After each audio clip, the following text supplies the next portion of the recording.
Hari Om to all the Atmajyotis, divine light of the self. Welcome to this Friday evening story time with Kathajyoti. Let us start with the prayer. Om Guru Brahma Guru Vishnu Guru Devo Maheshwaraha Guru Sakshat Parabrahma Tasmai Shri Gurave Namaha. Akhandamandalakaram vyaptam yena characharam tatpadam darshitam yena tasmai Shri Gurave Namaha. So, today we have the story of a very, very, very rare person. Okay, his name was Swami Rama Tirtha. See, India is a land of monks, sannyasis, patriots, people who love their land, and people who love Sanatana Dharma. And their duty in life is to spread the message of our land, our Sanatana Dharma, and to protect the land and inspire the youth. So many monks are there like that. For example, Swami Vivekananda. No? Swami Vivekananda, even though he was a monk means sannyasi. Who is a sannyasi? A sannyasi is one who does not have his own family, but he considers the entire world as his family. He is a sannyasi. Sannyasi is not just one who he is not married or he doesn't have children, wife and all that. No. A sannyasi is one who says the entire world is my family, because he doesn't have love for only one person or one child or his child. He loves the entire world. And especially Swami Vivekananda and Swami Rama Tirtha, they loved the motherland. They loved Bharat, India, because when they were born, India was under British rule. We are all very, very lucky. Now we are very independent. Nobody will ask us what you are doing, we are an independent nation. But under British rule, it was very, very difficult. And so all the people who were born during the early part of the 20th century and the late 19th century, they were all patriots. And their life mission was to get independence for India. And both went together, learning and talking about our dharma and our nation. Both were the life mission of these beautiful saints. Okay. So today we'll talk of one such saint, a monk. His name was Swami Rama Tirtha. Okay, Swami Rama Tirtha. His lifetime was between 1873 to 1906. If you are good in maths, you will notice that he lived for a very, very, very short time, isn't it? Just 33 years. Very young chap, very, very small. Very youth. He was such a youth when he passed away. But then all great people, most great people are like that. In a very short time, they will accomplish their work for whatever they were born, and then they will go. For example, Shankaracharya, isn't it? Shankaracharya was also very young when he died, just 32 years. Swami Vivekananda also was very young when he died. But in their short lifetime, they accomplished so much they accomplished. They did everything they wanted to do in life within that short time. So this Swami Rama Tirtha, when he was born, his name was Goswami Tirtha Rama. And he was born in a village in Punjab. He was he belonged to this family of Goswami Tulsidas. You know who is Tulsidas, no? He wrote the Ramayana, isn't it? Goswami Tulsidas wrote the Ramayana. He was a great Rama Bhakta. He was a great Vaishnava. Vaishnava means, who love the forms of Vishnu, like Rama, Krishna. They love that. So this Goswami Rama Tirtha was in his dynasty of the lineage of this Tulsidas. And this little boy also was a great lover of Krishna. He was a great bhakta of Rama, Krishna, and all these gods. But he was a very pious child. Pious means like you all. He loved to listen to stories of gods. He used to sing the praises of the Lord. He used to love it. He was a very pious child. He used to do his Sandhya Vandana He used to do all these things because he loved to do it. But they were a very, very, very poor family. Very poor family. And he lost his mother also, poor fellow, when he was very young. And his father married him off at the age of 10. Imagine, Pramukh would be married by now. What do you say? Huh? So nice, no? Akshat, next 2 years you are married. Like that. He was also like you only. Small boy, very, very, very intelligent, and he loved God, and he got married also. But that was like that. That was 100 years ago. Now nobody will do such things, isn't it? So he got married, and then he was a brilliant student. He loved to study, and despite, even though they did not have the family could not afford education, he studied, because those days for very brilliant students, they used to give something called scholarship. The school used to give them money to learn. That was called a National Merit Scholarship. He used to get that merit scholarship so that he didn't have to pay money to fees to the school to study. So, and this fellow, even though he was very poor and he had no money, he was brilliant, and he became a professor of mathematics in the University of Lahore. You know where is Lahore? It's in Pakistan. Pakistan is not in India now, no? But 100 years ago, Pakistan was very much part of India. It was not at all, partition was not happened then. Okay. Lahore, now we think it's a Muslim, only Muslims live there. But then, those days, Lahore was a part of India. And there were beautiful universities in Lahore. And this Rama Tirtha was a mathematics professor. And as usual, his devotion for Krishna was so great that more than giving the lectures on mathematics, he used to give lectures on dharma. He used to give lectures on Lord Krishna. There was something called a Sanatana Dharma Sabha in Lahore, in the city where he used to teach. Okay. Now, if you ask, if you go to Lahore now and ask, where is the Sanatana Dharma Sabha? It won't be there. But 100 years ago, it was there. And he used to talk like how Prabhuji tells us about good things, no? Like that, Swami Rama Tirtha, no, he was called Tirtha Rama. He used to give lectures on God and Dharma, what is Dharma, all that he used to give. He was a very good orator. He used to speak very beautifully, very well. He used to tell stories also very well. And then once he met Swami Vivekananda at Lahore. Swami Vivekananda was another great monk who inspired so many, the youth of India at that point of time. And when this Tirtha Rama met Swami Vivekananda, he said, this is it. I also want to become a monk. I want to become a sannyasi. Even though this man was married, remember, at 10 age only he was married, and he had 2 little boys also. But since he was teaching in Lahore, the wife and children, they were somewhere in Punjab. But this Rama Tirtha decided, I want to become a monk.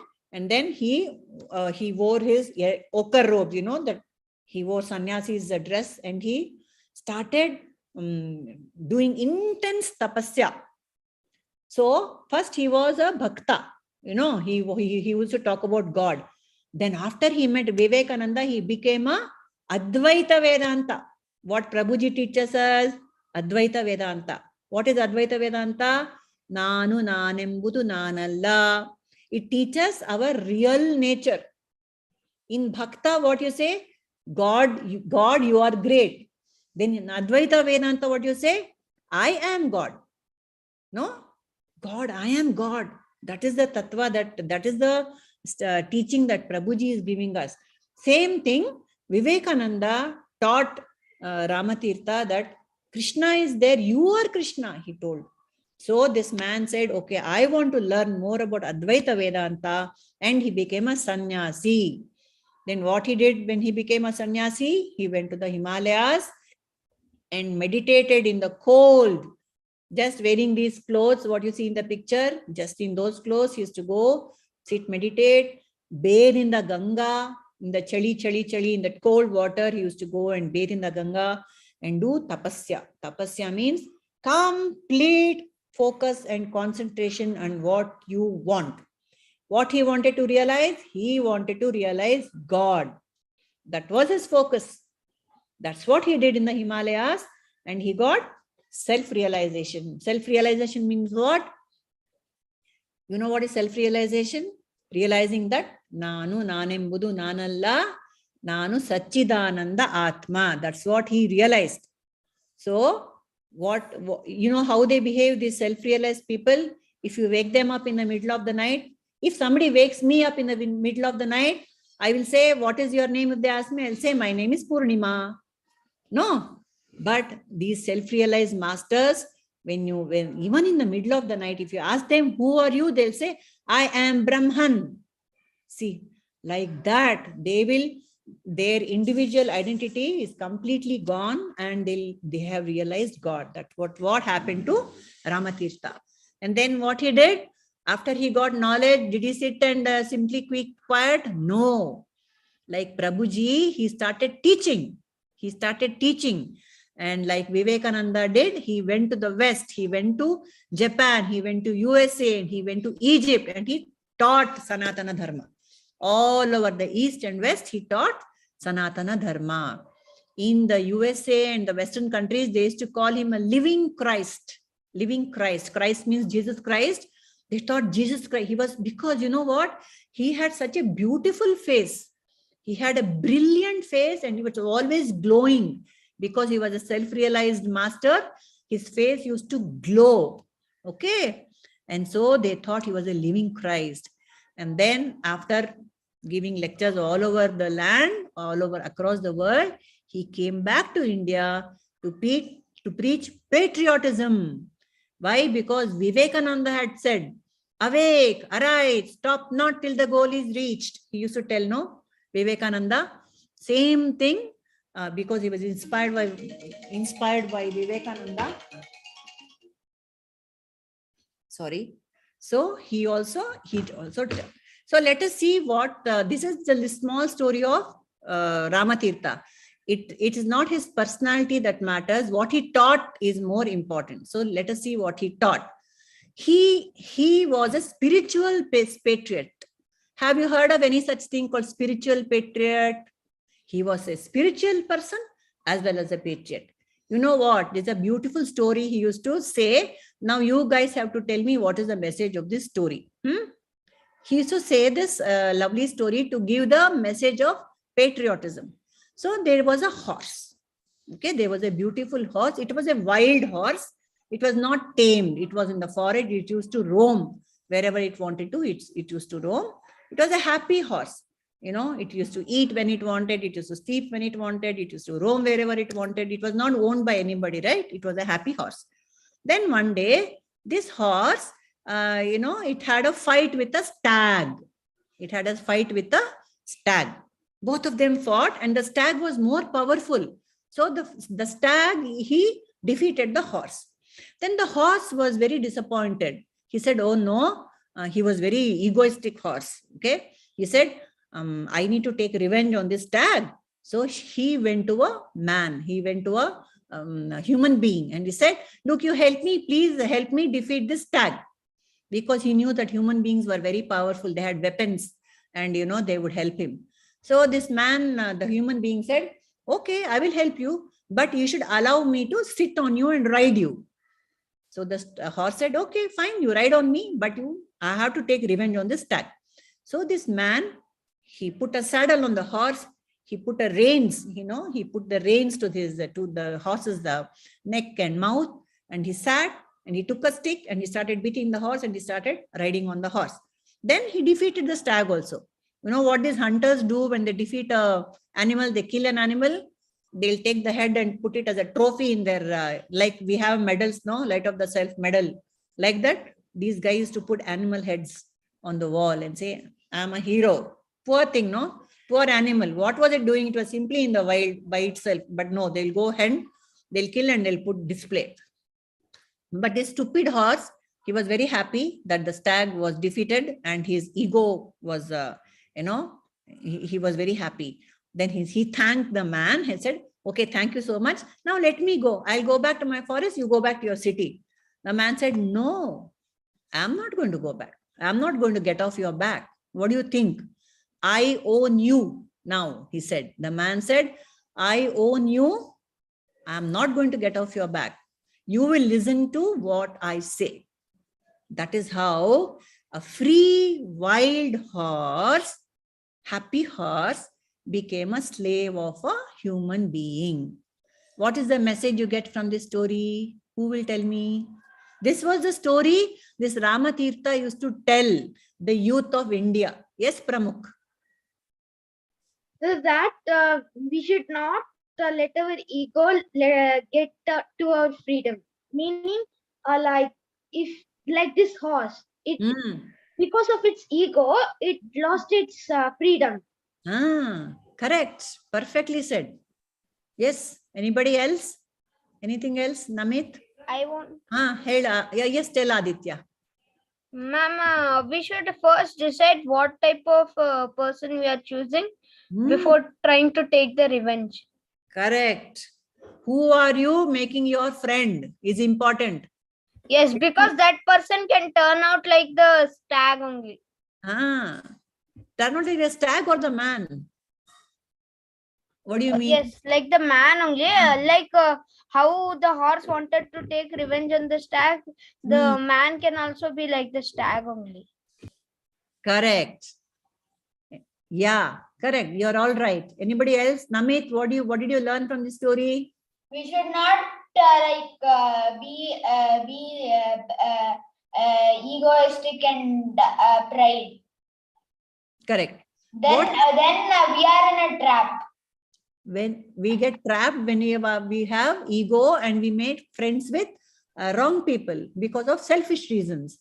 So the message the Swami was giving to the youth of India at that point of time was, don't fight among yourselves, okay? Because the British, they have sat on you now. See, because those days, India was full of small kingdoms.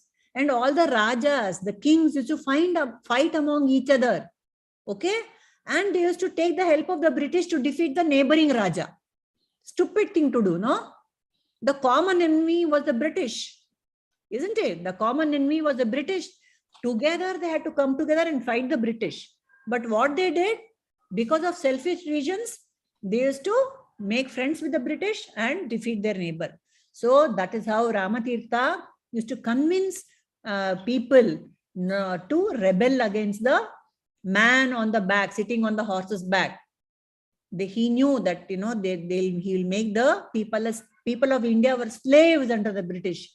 So this is how we used to give these beautiful stories. Okay. Some of the quotes of Rama Tirtha. To realize unity with God, first realize unity with the whole nation. Just imagine. Who will say, if you want to know God, you should love the whole nation? This is the message he used to give. Identify with every creature throbbing in every fiber of your frame. He used to say, unless you love everybody, around you and unless you love your nation, you will not know God. Because how God is everywhere, no? How can you say, I love only myself? Then you are not a realized person. He says, your Mata, Bharat Mata, that is why in our nation we call Bharat Mata. She's a mother. We respect our motherland, isn't it? So those are the values Rama Tirtha was giving. And look at this statement he's doing. He loved his motherland so much that he used to say, I am India. I am India. This land is my body. Imagine how many of us love our land like that. My body, I like my body, but the land is my body. My legs are the Malabar and the Cholamandala, the hill, the range, the range of hills down south. My feet are Kanyakumari. My head is the Himalayas. The Ganga and the Brahmaputra flow in my hair. The deserts of Rajasthan and Gujarat are my chest. My arms extend towards the east and west. He used to identify himself like this with the entire land of India. Just imagine. This is how Virat, that the big God is like this. He identifies with everything. Then he used to say, Be a spiritual soldier. Lay down your life in the interest of your land. You know, in some countries, serving in the army is compulsory. You know, in which countries serving in the army is compulsory? Israel. Israel and North Korea. North Korea. And then Singapore. All these countries, they make serving in the this thing as compulsory, because only then will you get the patriotism to defend your country, isn't it? And now in the recent Ukraine, no, this war is happening. What, Akshat? Yeah. Ukraine-Russia war. Yes, Ukraine-Russia war. People are willing to fight. Yes, people from you and me, people like children, women who have never held a weapon in their hand, they also go and protect the country. That is called as patriotism, isn't it? So that is called a spiritual soldier, because you are putting the land, you are putting your country ahead of you. You are not selfish. You want the land to be, you know, freed. The nation is greater than you. This is what he used to say. And then that was his patriotism. Now Vedanta. What is Vedanta? All the teachings of Sanatana Dharma. What Prabhuji teaches us, that is Vedanta. And it is not just in books. He used to give practical Vedanta, meaning how to apply it in everyday life. So, Nanu nanembudu nanalla. How to apply in everyday life? So for that, he used to tell little stories. What is God? For all that, he used to tell stories. Again, story. Rama Tirtha stories. So one story is about, where is the world? What is your answer? Where is the world? Anybody? It is everywhere. The world is everywhere? Around All us. In the mind. Who said? Namit. Sanvi. Wow, all of you are super duper students of Prabhuji. Yeah. Yeah. The world is actually what I know. Abba, And then? But the world is in the universe. The world is in the universe. The physical world is in the universe. Correct.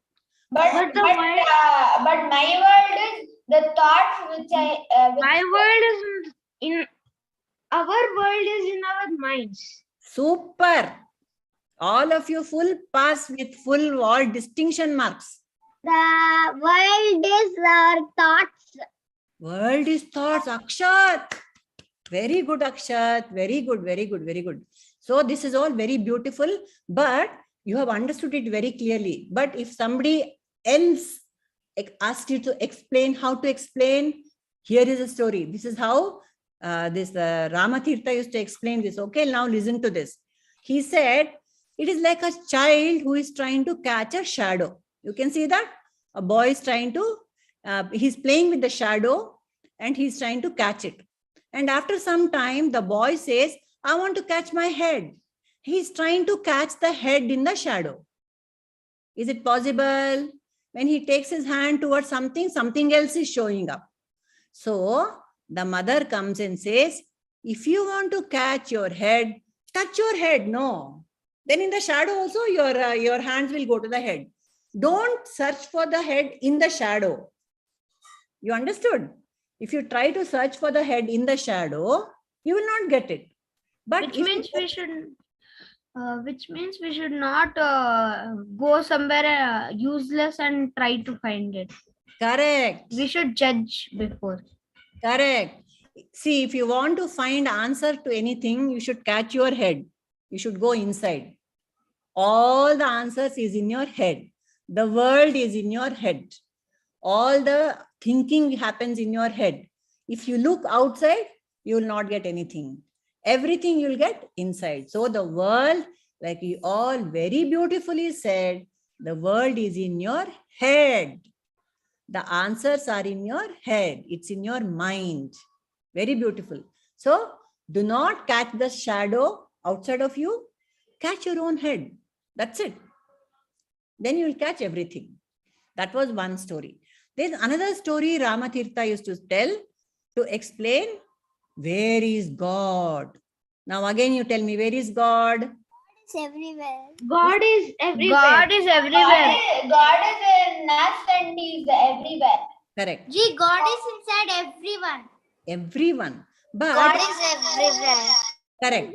But is it enough to just say it, or if somebody asks for proof, what will you do? That is why now you learn this story. Now if sometime next somebody asks you, now prove where is God, you can tell this story. You can say, Swami Rama Tirtha has given us this story and I'm going to tell you this story. Okay. So there was this king. There was this Bacha, because those days only Mughals were there. There was this king and he wanted to know where is God. And he asked his Qazi. Qazi means his minister. He asked his Qazi, he called the minister and said, tell me where is God. This Qazi was a very intelligent man. Those days, intelligent people only used to be the ministers for the kings. No, advisors were always intelligent people. He said, this Qazi was a very intelligent man. He said, okay, I am going to tell you where is God. But then if I tell you where is God, then I'll become a guru. No, I'll become a guru and you will become my disciple. Therefore, I should be sitting on a throne and you should be listening to me. So if you make me sit on the throne and give me your crown, then I will tell you where is God. Because the king was very interested to know the answer. And he said, okay, for some time you sit on my throne, no problem, I'll give you my crown also. But if the answer is not correct, I'll cut off your head. That's all. Then this minister said, okay, no problem. And he sat on the throne and the king gave him the crown. Now the guru is sitting on the throne, the Shishya is listening to where is God. Then the Shishya, the guru says, bring a cow. And so the king gets a cow there. So the guru says, so where is the milk in the cow? Where is the milk in the cow? Anyone knows where is the milk in the cow? Can you see it? The milk is inside the cow. But can you see it? No, we can't see the milk. We can see the cow, but we can't see the milk. If you want the milk, you have to try. You have to milk the cow. You have to make some effort. Then only you will get the milk. No. That's how we should find God also. That's how we should find God. We can say God is everywhere and all that we can say. But how? We are seeing the cow, but how will you get the milk? We know that cow has got milk. So you have to make the effort to get the milk. That was the message of Rama Tirtha. So this is that guru says, that guru tells the king, this is the cow. You know there is milk in the cow. But still, because you have done the experiment and you have had the milk, you know. Similarly, God is everywhere and you have to make an effort to find God. Then he didn't stop there. One more example he gave. He said, this is milk. Okay. Then he asked the king, where is the butter in the milk? He said, there is butter in the milk. But where? I can see only milk. No. We should wait for butter to come, or we should process it. Yes. Or we can churn it, ma'am. You should churn the milk. You should churn the milk to get the butter. Churn the milk. So the butter is already in the milk. But only when you churn it, will you get the butter. That is the example we can tell others, no? When they say, where is God? I can't see God. Then these are the kind of examples we can give. That's a beautiful way Rama Tirtha used to teach people. Then again, this story is not over, this king story. Next question the king asked, in which direction that God face? Again, we will all say in all directions. How to prove? How to give a nice example? Anybody has? Ma'am, light, meaning a deepa. Oh, Pramuk. Beautiful answer, man. We can keep waters everywhere. Water. Pictures of God everywhere. Oh, pictures of God. Okay. It's just like a lamp. It's just like a lamp. Yes, that is what this guru said. See, this is a lamp. Which direction does the light face? Everywhere. According to the wind, it changes the direction. No, but still the flame will change direction, but the light will change direction or what? We are not talking about the flame. It's the light, isn't it?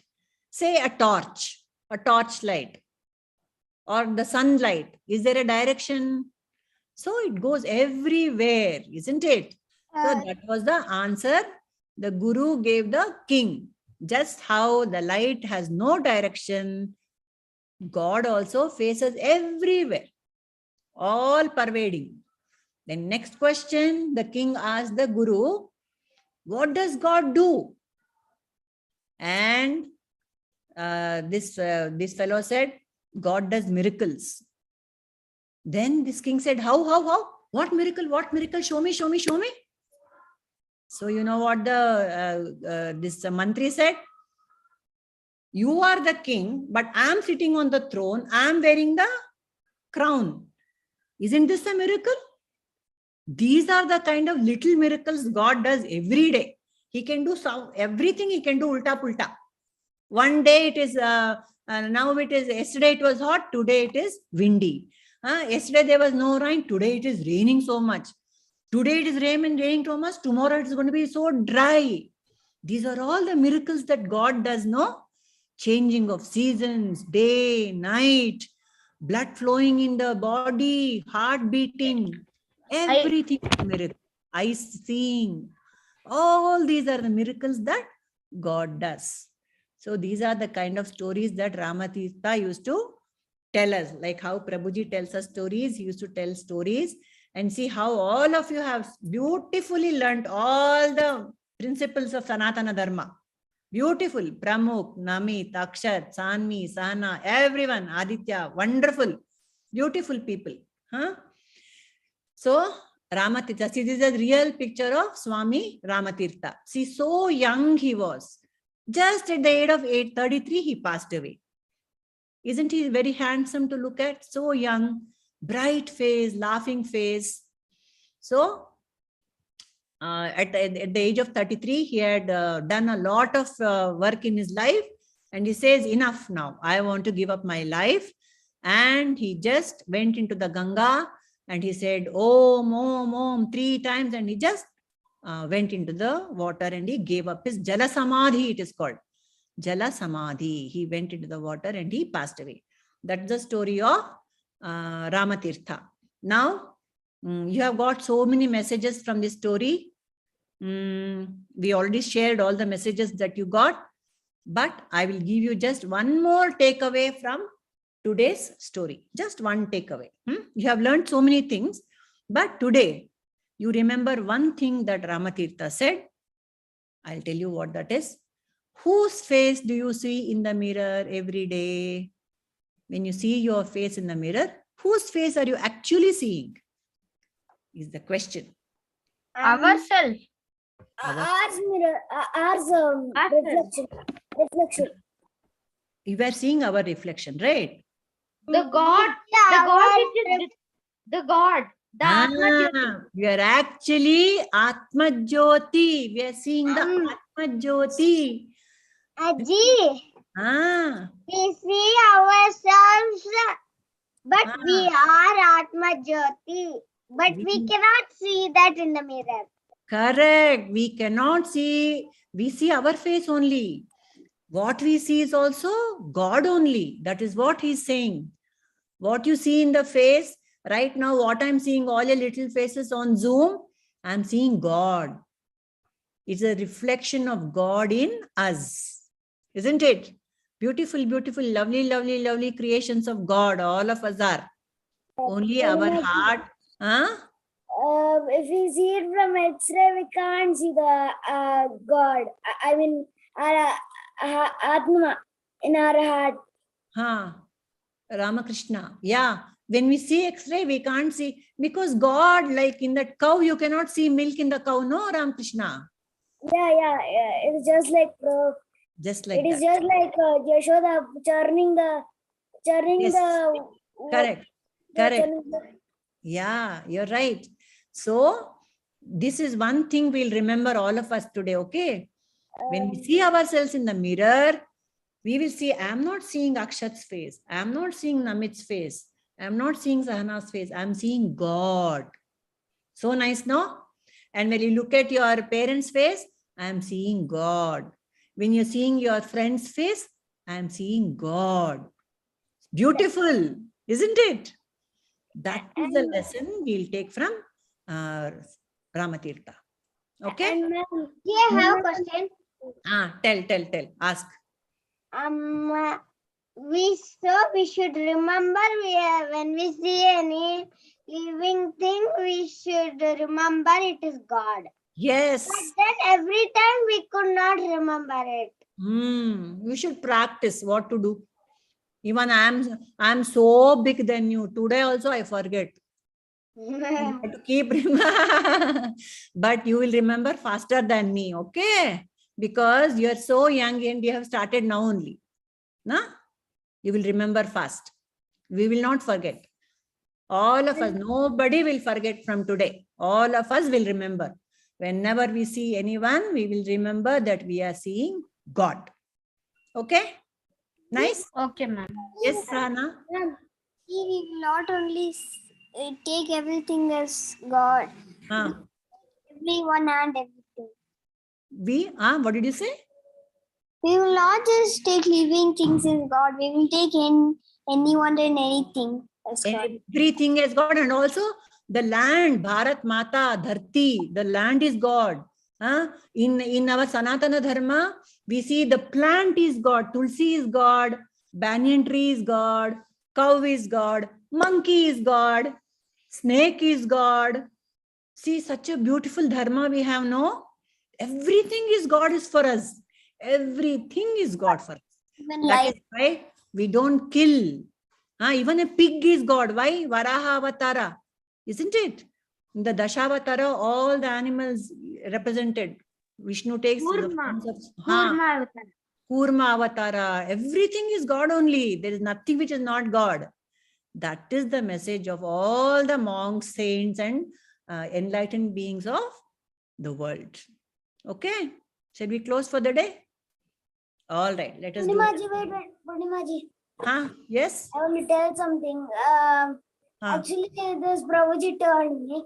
When we say Hari Om, Namaste, and touch our feet, that means we are actually touching our feet of the God. Touching the feet of God. Correct. And saying Namaste also. Namaste means God in me and the God in you is one and the same. Isn't it? That is the meaning of Namaste. I am also God, you are also God. No? Yeah, Let us that's all why do we say Namaste. Namaste. Let us all do Namaste. Purnima ji, Yes. you told God is everywhere. So like they say, don't be attached to the objects, to worldly objects. Correct. So why do they say like worldly objects? Can't they tell God?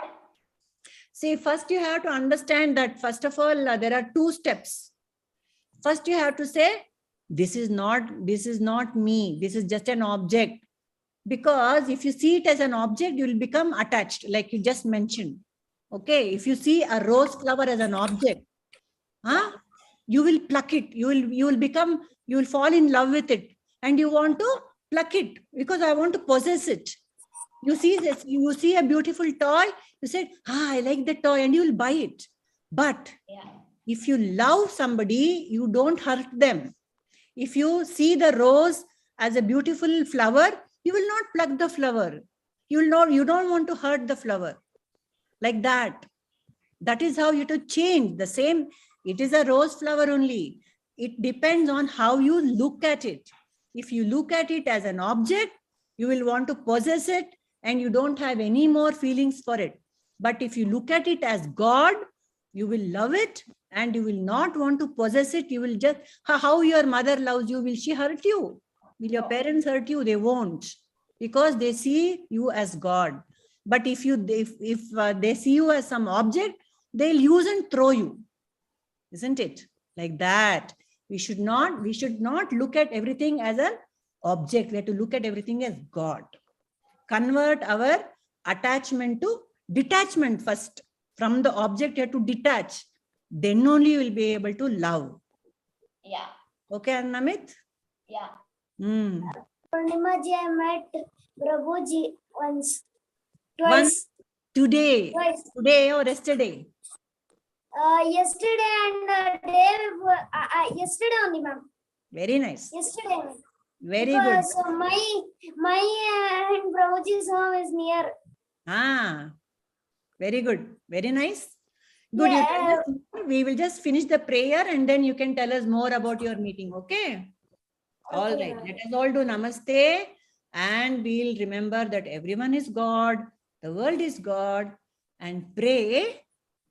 Asato ma sadgamaya. Tamaso ma jyotirgamaya. Mrutyorma amritangamaya. Om Shanti Shanti Shanti. Nanu Nanembudu Nanalla. Ideha Manabuddhi Nanalla. Sachidanandatma Shivananu Nane. Shivoham, Shivoham, Shivoham. Lokaha Samastaha Sukhino Bhavantu. Lokaha Samastaha Sukhino Bhavantu. Lokaha Samastaha Sukhino Bhavantu. Harihi Om Tat Sat. Shri Guru Charanarpanamastu.